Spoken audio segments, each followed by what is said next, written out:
Welcome everyone. Welcome to this workshop. You've got mail, which is obviously a play on words from a very famous film. I'm super excited to be teaching about email because it's such a brilliant resource to bring into your solo business, your creative business, and it's a place where you get to talk to people directly without an algorithm. So I'm Claire Venus, for those of that don't know me. This is Beth Wardle, and we look after the Culture Northumberland project funded by Northumberland County Council.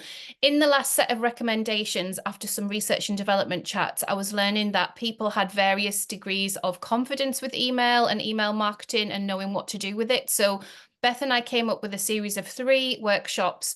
The first one was last week, and you can watch the replay for free. And that was around social media and what we should be doing with social media, how much of our time we should spend plugging into social media platforms. And this one is about email. So I'm just looking for the folks that are here live, if you could let me know if you already have an email list. It would be good to know if you do. If you do email people regularly to update them on your projects or update them of news within your business, that could be funding news, it could be asks for event tickets or anything like that. It'd be really good to know, to see what you guys are doing.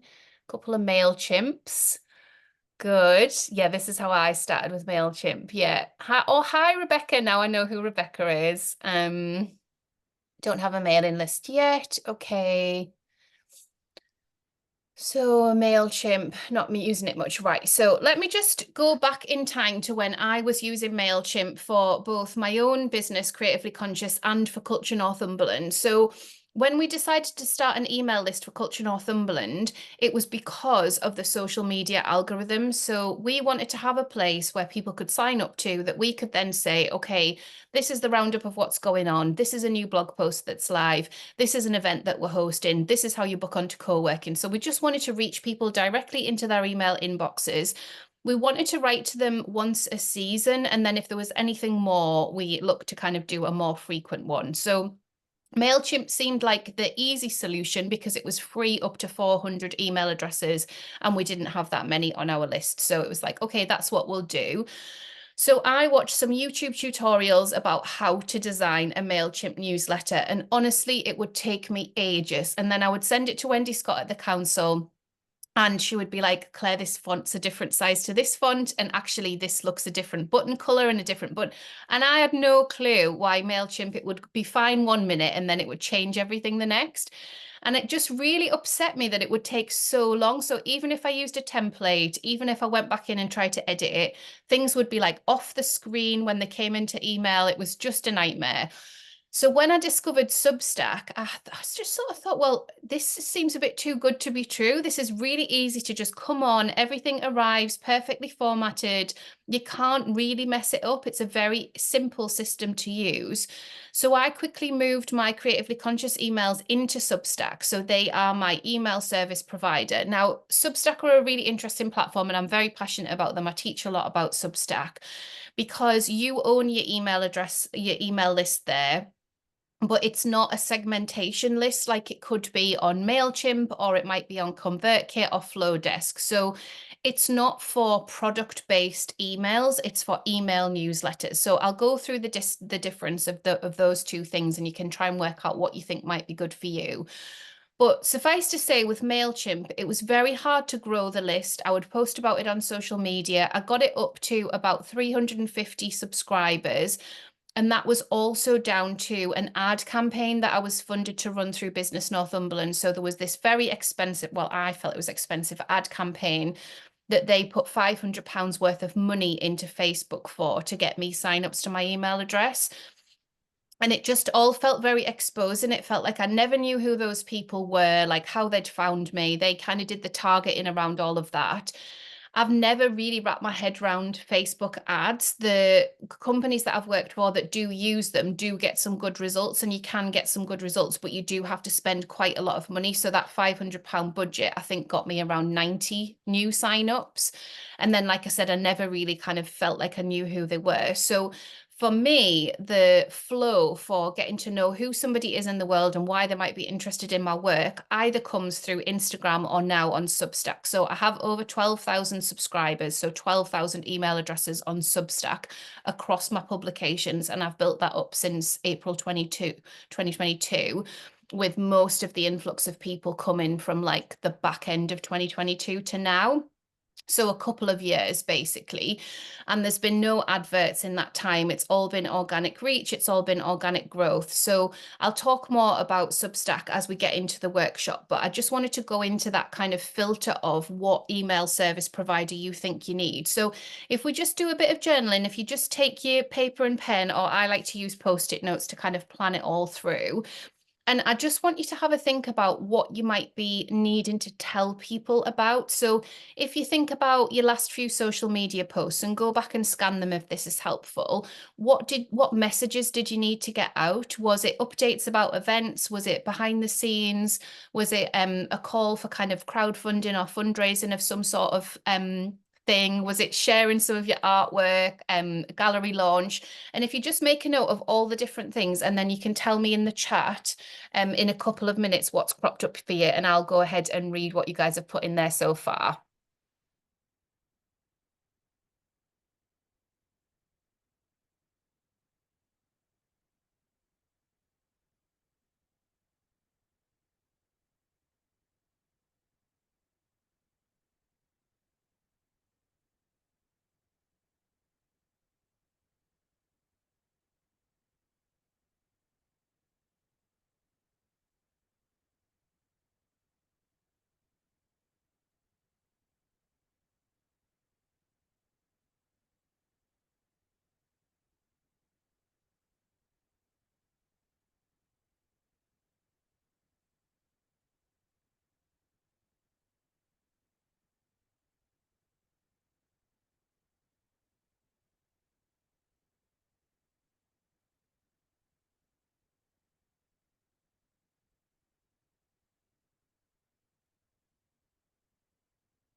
Beautiful. Okay, so I've picked somebody that I know in real life, and I've just worked through a little flow of what that person might need to use. The sun's very bright today, so apologies about that.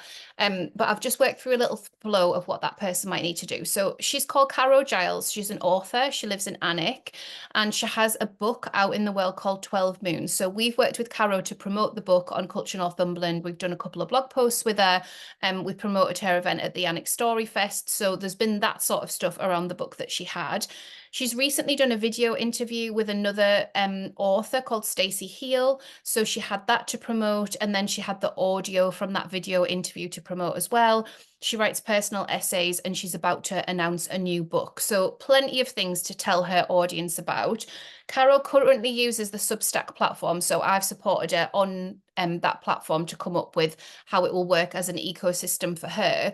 But you could see from that list, just the stuff that I know about within Caro's world, you could definitely fill a monthly newsletter with kind of updating people. Okay, here's my book for sale. Here's a video interview I've just done. Here's a personal essay I've written, and my new book's coming up. So that's like 1, 2, 3, 4 things. People think that you have to fill an email newsletter, and actually it can be just one update and then a reminder of how people can support you or follow you on other social channels as well. So there are loads of different ways to structure it. And I think some of the kind of freeze response in our nervous system tells us that we haven't got enough to say, or we don't want to bother people.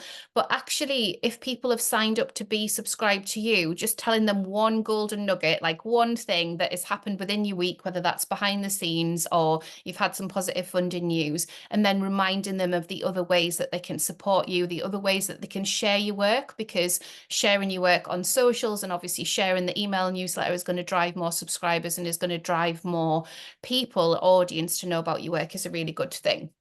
So in the chat, we've had a couple of examples. Andy says, so Andy is a photographer and videographer, and he does quite a lot on Instagram and YouTube. So Andy says, basically what I've been up to as I went on a little trip and showing off images made from there, also advertising the gallery I've been signed to. Beautiful. So I didn't know any of those things about Andy because I'm not signed up to his newsletter, not because I don't want to be. I would love to receive Andy's newsletter, but I just didn't know it existed. And this is the case quite a lot. So Andy and I have met in person. I definitely follow him on Instagram. I definitely subscribe to his YouTube, but I've just missed that link that there's a newsletter that I can subscribe to. So quite often we just get lost in the void of, we think we're connected to people, we think we know what they're up to and we've got their most recent thing, but it can just get lost. And then for us, when we're telling people, we feel like we've already told them 7 times, everybody should know, but they don't. People just don't know. People are busy. So Justine says, advertising, upcoming event, announcing funding success, sharing interesting resources. Really nice. Yeah. So that value piece around sharing interesting resources can be a really great place to advertise, to get people to sign up. So in email marketing terms, it's called a lead magnet. So it would be a thing that you invite people to get when they sign up. So they give you they give me their email address and then they get some sort of resource, PDF, video, tutorial, audio, whatever it is. And they're very happy to stay on your list because of that.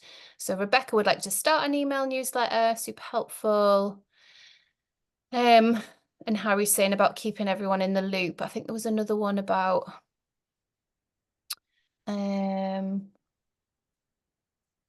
one here about, okay, so Harry says, behind the scenes, work in progress, advertising up and coming readings, new essays, non-fiction writing, interviews, translations in progress, publicizing a new book.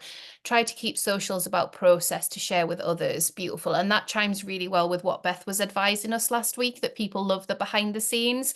Sometimes the social media post can be a snapshot of what we can give more of in an email newsletter. So in a new email newsletter, we could link to a longer piece of content like a blog post or a YouTube video, or we could just literally write out a personal essay within that newsletter format. So there are loads of different ways with it. But the important thing to know is that people are 40 times more likely to buy into whatever it is that you've got to offer them, whether that's to come to a free performance or to download something or to buy something from you, if you get into that email inbox with it. So 40 times more likely than any other channel or platform. So that's why I'm such a big advocate for email marketing in the times that we're in terms of trying to stabilize our creative businesses, because it is hard out there and we are relying on audiences and people to kind of have eyes on our work and share what we're up to be able to kind of say that it's a success.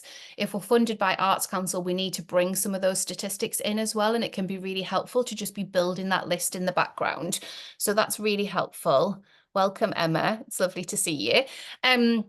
So in terms of the different types of ways that you can email people, I mentioned about flowing through and being able to segment. So I have this option via my website. So on my website, it's all plugged into a course platform. And if someone's bought a class like you guys did today, I go on there and I say, here's the Zoom link, and you guys are the only ones that get it. So it's literally just a flick of a button. So it's quite an expensive resource, but it's worth its weight in gold. So it's that thing of kind of, you know, you invest in an accountant and they save you loads of time and money and it's all worth it. But you have to be at that certain stage in your business to feel like you can invest into that.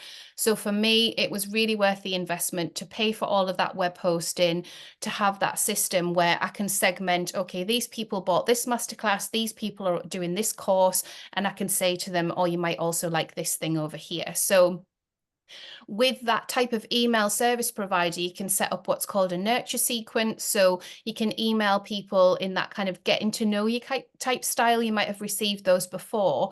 So if someone's completely new to your company, you might want to tell them a little bit about the history in the first email. You then might want to tell them a little bit about shows that you've had in the past, or gallery exhibitions that you've had in the past, and then you can just kind of flow through, and that would be automated. So they would get that in a little welcome sequence, a little nurture sequence, to help them to understand what they've signed up for. And then when you come in with, okay, like we've got tickets for sale, or you can buy this thing, then they already feel a little bit more connected to you and your story and know what you're about.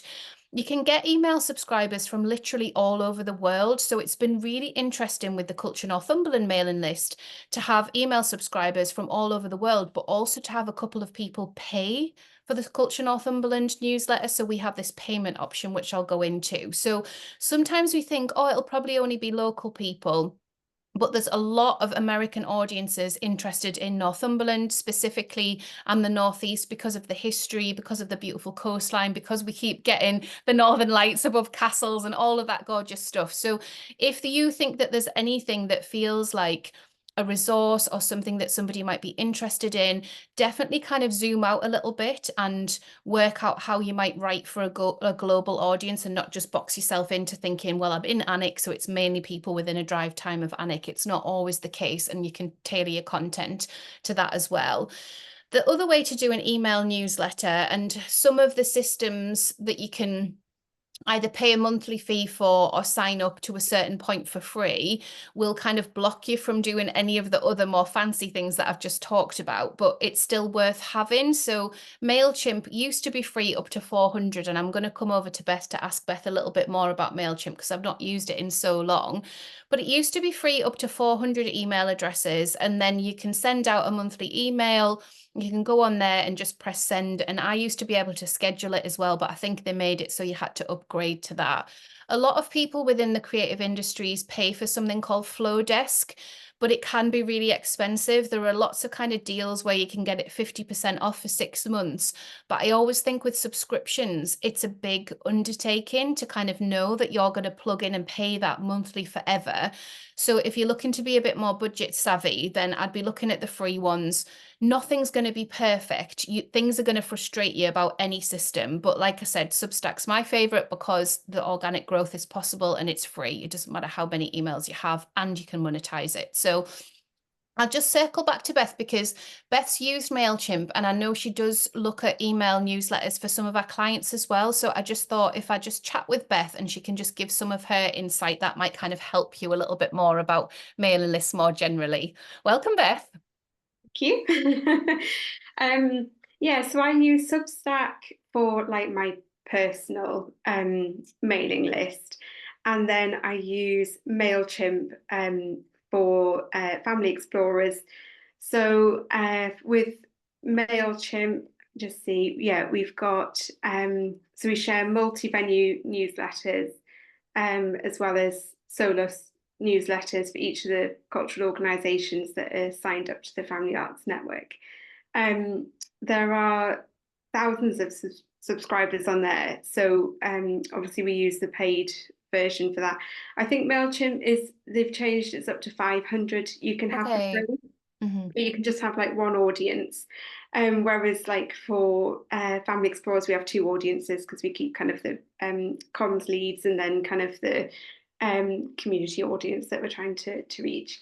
And then for Metaphor, I've just done a newsletter for them, and that was on Squarespace. So it's all very different. But I think with MailChimp, I think the reason it works for the work that we do with Family Explorers is that we're able to stay consistent with the format of our newsletters, which is quite important when working with different organisations. So we just have kind of, you can set up different campaigns. So, excuse me, we've got the campaign set up on there, and we just then have to go in and change the copy and the images and things like that. So it's quite good for staying consistent in how you format your newsletter. But that also perhaps feels a little bit formal. That might not fit in with how you want to communicate and share with your audience. And so I agree with Claire that then Substack's quite nice because I feel like that you can make quite personal and on there. So, sorry, I was just reading the chat while you were talking, Claire, and I think some of the conversation seems to be about consistency and showing up and being like reliable and how we're showing up on there. So I just wanted to add to that about, and I think you'll come on to this anyway, when you're thinking about setting up newsletters or sending out your newsletters, to be consistent, you don't need to be sending them out every week, maybe not every day. So even if you're finding it hard to show up regular, even if on the 1st of every month, that's when your newsletter goes out, that is still you showing up for your audience, and you are being consistent still, because on the first of the month, your audience will know to expect a newsletter from you.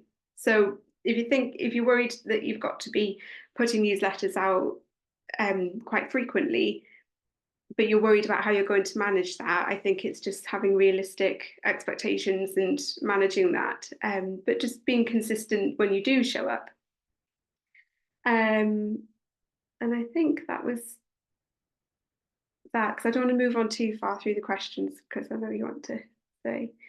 And yeah, just reiterating the fact that your newsletter is important, because social media might disappear overnight and you've lost your audience. So I know last week we talked about the importance of social media, and it's still really important to have, but you don't own your audience over there, and they could just vanish and disappear. So even if you just use your newsletter as a way of communicating what you're working on, what events you've got coming up. And again, you could use the scheduling idea that we talked about for social media last week. So one week maybe you're talking about a project, the next week you're sharing a little bit more of a personal newsletter, something behind the scenes, and then the week after that loop in with things that you want to be promoting or selling, or whatever it is that you're working on at the moment. I think that was it for now, Claire. Yeah, that's great. And I think that tone, you know, however that design lands, and that tone and the visual identity that Beth has for Family Explorers, you guys will recognize some of that in your email inbox. So even if you feel like you haven't got a strong brand, or you're still like working on something that you've had for 10 years or whatever, there is still a visual identity that pulls through when you email people within a kind of a format like a MailChimp, or if you use Substack. So it can be good to just set that up. I know Beth mentioned their Squarespace, and I think it's pretty much just like a plugin, isn't it, Beth, to the Squarespace website hosting? So they enable you to then email from that. And so whatever fee you were paying for your website, then that will be either part of it or a little bolt-on fee to do that. Is that right? Yeah, that's my understanding of it. Yeah. And again, if you are brand new to this and you're just starting out, and you were to Google, where do I host my newsletter? There are so many platforms out there, which is quite overwhelming. And you think, oh, do I need to be doing this, or this person's using this? So, like Claire, with you moving from MailChimp to Substack, you just found your flow on Substack and it worked for you. So definitely try and go for like the free options first if you're just starting out, and find which ones you find clunky, which ones you find easier to use, because you've got to be enjoying writing these and showing up on there. Definitely. And I think for me, what I do is I plan the rest of my online content like through what's going to go out in the newsletter. So it's slightly different in terms of the way I approach Substack, because I do Substack education. But on my Creatively Conscious newsletter, I'll be thinking about, okay, what is the theme that I'm bringing through this month? Like, what do I want to talk about that I've been working on in my business? Is there anything that I've got to sell? And then I'll be planning that newsletter out first, and then I'll work out from that what can go on social media. So like what parts of it. So you can repeat content, you know, you can be saying like, take a little piece of what you've written there, or an image that you might have used on a newsletter. But mainly it's about landing in people's inbox and building up that know, like, and trust factor that we've talked about a little bit in the last workshop. So I'm going to go ahead and share Substack, because I want to give you some education today around what Substack can be, in just in a very, very basic form for you. So given that I've read some of the things that you think that you might like to share, and some of you are sharing on MailChimp, I just want to show you how it might work on Substack. So like I said, you can have as many email signups as you want there. You also get the opportunity to have a Substack. I call it like a magazine. So it's like a Substack digital magazine. And so you can see what I've done with mine.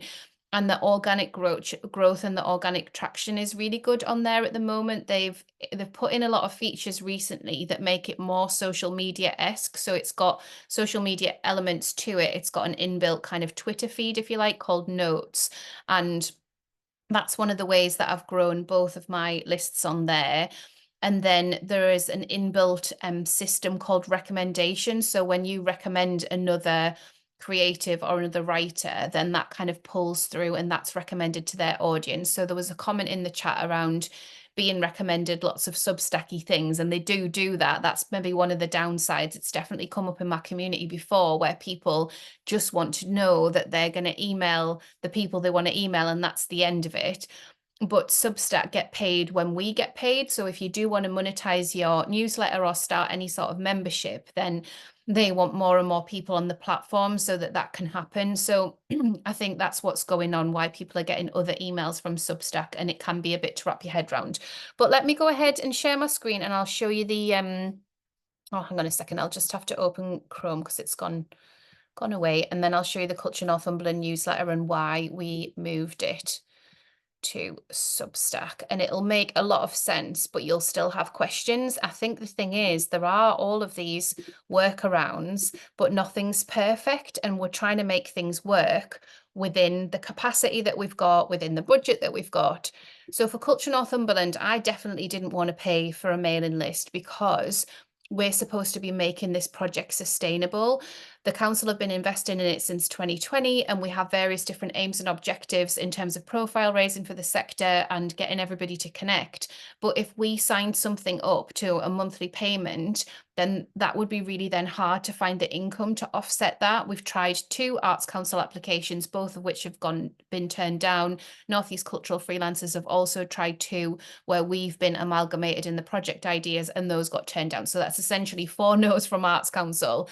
And it takes a lot of time and energy, as you guys will know, to do that work. So if we can't get Arts Council to pay for it even once, then we need to make sure that we're self-sustaining. So this is the Culture Northumberland newsletter, digital magazine, if you like. So Beth and I have done a little bit of work on organising it so that it makes sense for people that are landing that don't know us and don't know our work. So we have got some tabs along the top here where people can click on different things. So the workshops that we're doing at the moment, they're all in there. And obviously you guys have had the email today from my website, so it'll come from Creatively Conscious, but then the replay will be posted here. And then because we have people support the newsletter, we came up with this supported by you tab. And then any artists that had paid to advertise their work, Beth's been writing up these lovely blogs and interviews with them. And then we've kind of done a little Canva tile design. So it just gives it a little bit of a visual identity and it feels quite inviting. So it's taken a while to build this up. We've been using Substack for Culture Northumberland for a good year, maybe a bit longer now. And then essentially without this website part of it, so the digital magazine part of it, you can just go in and send a newsletter. So if you guys have been on our list, then this is how it all works. So this is the back office. This tells us how many subscribers we've got. So that's 523. Now, when we moved it, we were about to hit 400. I think we were maybe like 380 or something, which is one of the reasons I moved it. So it's meant that we can be sustainable and grow and have as many subscribers as are interested in the Culture Northumberland project. We've also got 20 paid subscribers. So those are people that pay to receive advertising support from Beth. So even though we do free profile raising, this is like bespoke support. And then Beth will work with them to kind of get the best story out, to get that up on the blog, out on email and across social media as well. So it's like extra support. And it's still really good value in terms of advertising. And then when we go to do a new post, so we can do a text post, a video post, an audio post. The note is the thing that I mentioned that's like the inbuilt social media. So we tend to leave that alone because we're not really mingling within the wider Substack network. We're just using it to email you guys. So we were going to do a text post. I have put video posts out there. I have put audio posts out there and they've been emailed out as well. So you might remember some of them. But for a text post, it's very easy to do. Trying to talk and type at the same time. You can take the author off. So I tend to take the author off because the writer profile is attached to the other newsletters that I do as well. So I just tend to take it off and then sign it off at the beginning, but you would want to leave your author on. And then you can write what you want to write. You can add images from Unsplash, and this was one of the most brilliant things when I came to Substack, because when I tried to do that in MailChimp, it always felt really clunky and it would always kind of mess everything up. So if I just put culture into the search bar and just see if anything comes up that might be interesting, might be better to try theatre. I think it's such an interesting word, culture, isn't it? Because it summons all sorts. Did seem to come up and then it's gone again. Third time lucky. Okay, we'll just put the brushes in. So you can use any of the images that come up. You can be really clever with your search terms, or you might have your original images that you want to use, but that's gone in there now. So that will go through on the social preview and I'll show you that. If I did want to put my own image in, then it's the same button, add image. And then let's have a look. What's this one? Oh, this is just me and my daughter at the Accidental Bookshop. So we'll just put that in so that you can see how that would work. But it's really, really easy to do. It'll just take a couple of minutes to go in there. And then what you'll do is just obviously carry on writing your newsletter, anything that you want to say. The design is very simplistic and purposefully so that we don't mess it up. But you can do things like put a divider in if you wanted to do that. You can upload images. So you might have seen on ours, Beth and I have a little kind of branded brush stroke that we put in, again, just for that visual identity. So we wanted to come up with something where people realize that it was the Culture Northumberland newsletter. So we put those in. You can also hyperlink any of these. So if you wanted to add a link, you would just go to the link button to do that. You can add headings in different formats. So follow the SEO rules for these. I won't go into that today, but if you know anything about SEO, we're supposed to be trying to guide people through the content using the up to 6 headings, although I only ever use 4. And then you've got bold, italic, and strike through as well. You can, if you want to, use this quote button to block the quote there. And then if you wanted to do it more centralized, you could do it there. When people first come to the platform, they do complain about the functionality, but for me, it was a dream come true because I couldn't mess anything up. And on MailChimp, everything just kept going squiffy all the time. So it was brilliant for me, and it's been brilliant for a lot of the clients that I've brought on. So that's that there. We can email the header and footer. So this is a permanent header and footer that Beth and I leave on, and we've got the logo there. So it means that I don't have to put the logo on every time. I know that it's there. It says about us being a reader supported publication as well. So that's mentioned. So you can set that up where you don't have to worry too much about that. And then when you're ready to send it, it's always good to put subscribe buttons in. And obviously this is the different thing with Substack. So it's going onto your Substack website. So if somebody new comes across it, then you're inviting them to subscribe. And this is obviously one of the ways I've been able to grow my email list the way that I have, because I've invited people to subscribe. So even though it's going into email inboxes, we're also, through this functionality, posting it to the Substack website. So when we go to continue, it'll ask us whether it's for everyone or paid subscribers. Obviously, this would be for everyone. And then we don't have to worry too much about that other stuff because it's a bit technical, but we can schedule it and have it go ahead of time, and whatever time we want, and send it out. So it's really, really easy to do. Obviously, you guys can watch the replay of this, if you did want to set up Substack for your mailing list. One of the things that's really nice to do is just go into this preview. So if you wanted to preview what it looks like on the website versus email, I'll just have to change it to paid because it thinks it's for paid. Then it should show you that on mobile and on desktop. So you can get a sense of exactly how it's all coming together. If you do use the header, you don't have to use the headers and footers, but for me, it's a time-saving thing. So I do.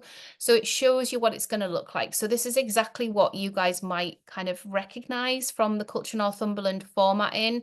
And then we've got our supporters listed at the bottom there. So that's in the footer.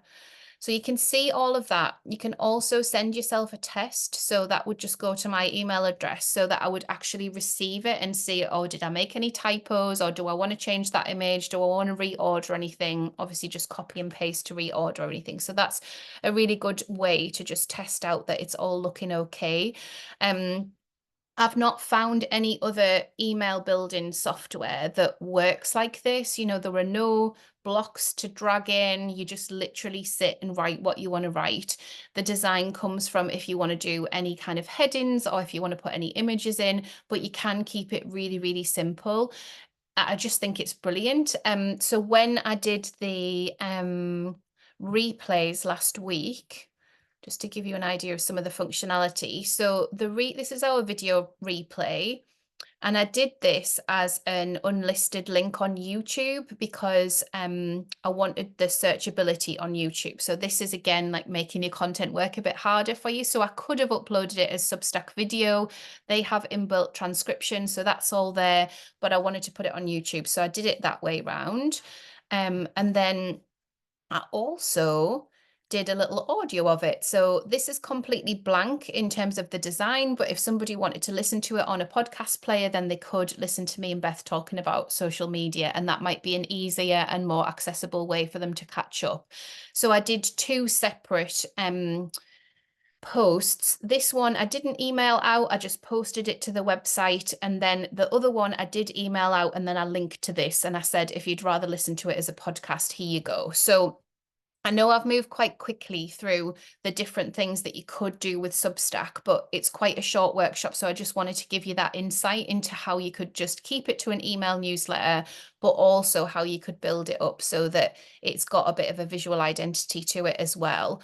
I'll show you, seeing as I've mentioned Caro, I'll show you Caro's, because Caro's at the very start of our journey with Substack. So she is using it just to kind of send out personal essays. So you won't see the same design elements that I have here, and you don't need to, that's the thing. So if you want to just start building that email address and do some of the design later on, you totally can. It's not like when you're building a website and you need all the pages to make sense and talk to each other. You can just run it as a mailing list kind of blog hybrid.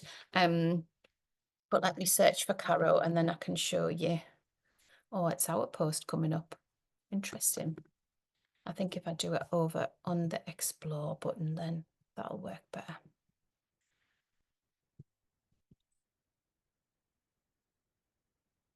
There we go.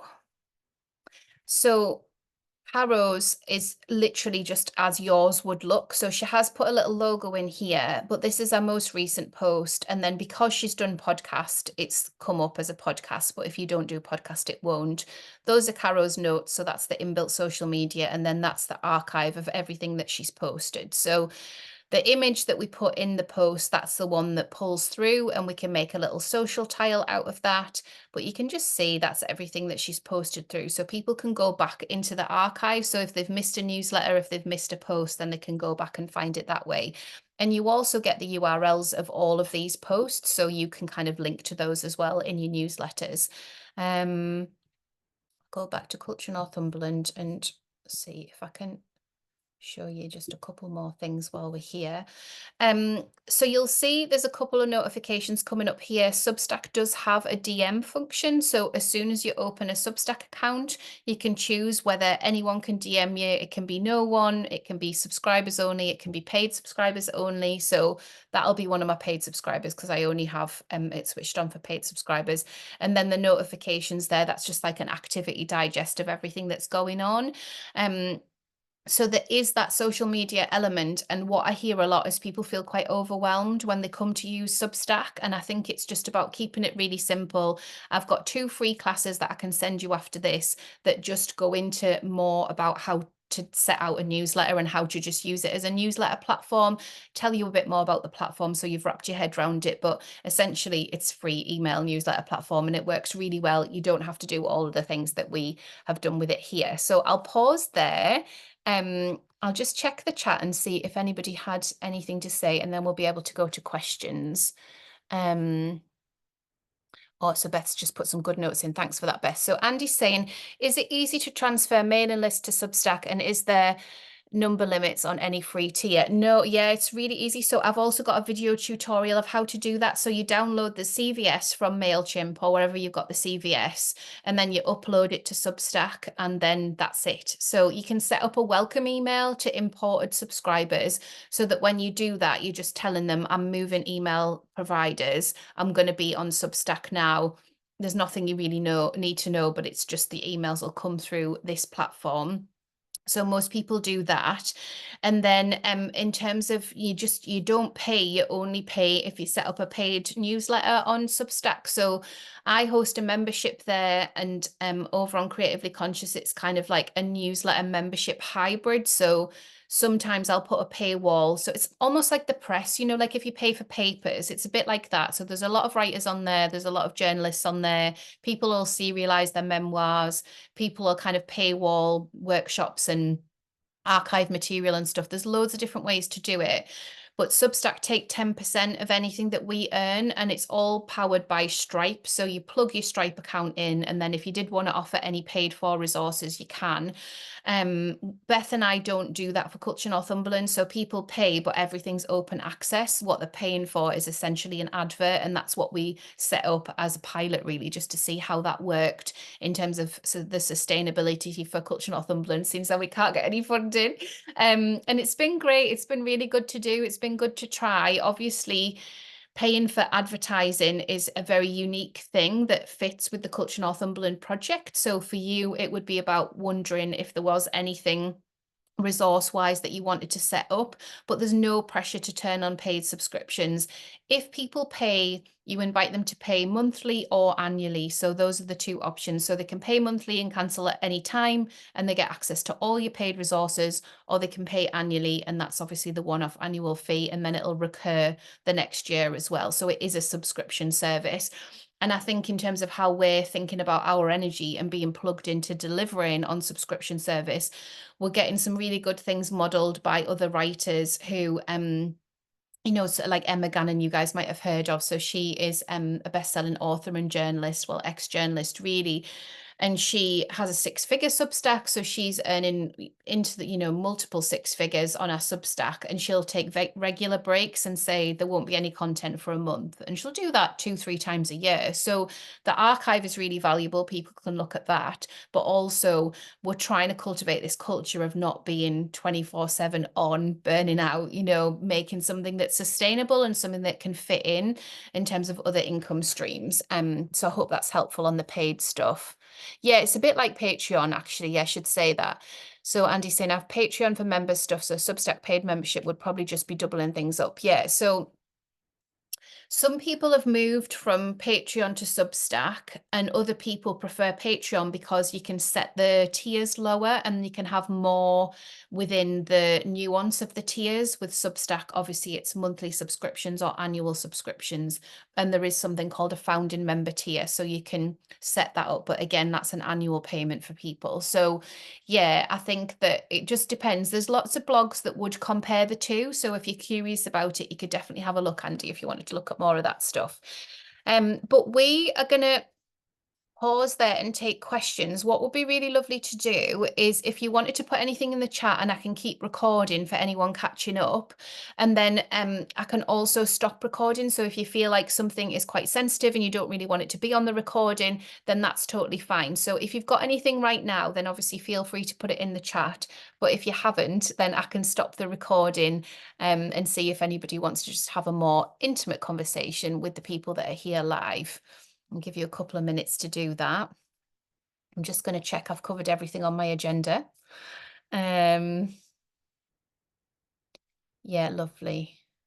So yeah, the open rate thing I was going to mention as well, because with anything statistical, and Beth covered this last week, it can feel quite soul destroying if you're looking at open rate statistics or if you're looking at subscribes and unsubscribes. So the very nature of having an email newsletter means that you will get unsubscribes, and it's never personal. Not usually. It's usually because the person has either signed up with a different email address or actually just needs to cull what they're receiving into their email inbox. So because I use my email for work, I'm not really signed up to very many emails at all.